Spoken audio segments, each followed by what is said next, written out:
অন্তিম পৰ্যায়ত এই কথাটোকে কৈছে। ইয়াতকৈ আৰু দুৰ্ভাগ্যজনক কথা হ'ব নালাগে।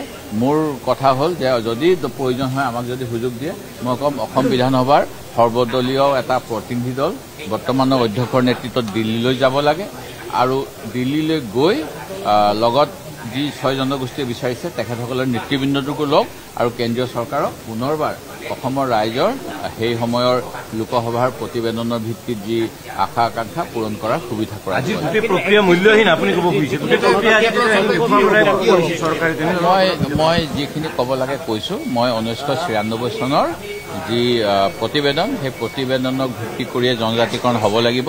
অসম বিধানসভাই ইতিমধ্যে 2004 চন 2005 চন এইখিনি সময়ত যিহেতু প্ৰস্তাৱ প্ৰেৰণ কৰিছে আৰু অসম বিধানসভাৰ সকলো দলৰ সদস্যক লগত লৈ আনকি সেই সময়ৰ বিজেপি দলৰো নেতৃত্ব তাত উপস্থিত আছিল, BPF দলৰ আছিল, অসম গণ পৰিষদৰ আছিল আৰু কংগ্ৰেছ দলৰো আছিল। এই সকলোৱে মিলি পেলাই যিহেতু প্ৰতিবেদন ইতিমধ্যে মেমৰেণ্ডাম দিছে, তাৰপিছত আৰু নতুনকৈ কি ক'ব লগা আছে মই নাজানো।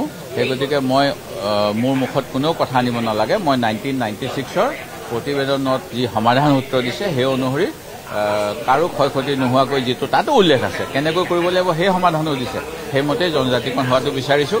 আৰু অহা 2 তাৰিখৰ পৰা 19 তাৰিখৰ ভিতৰত কেন্দ্ৰীয় সাংসদৰ বৈঠক অনুষ্ঠিত হ'ব।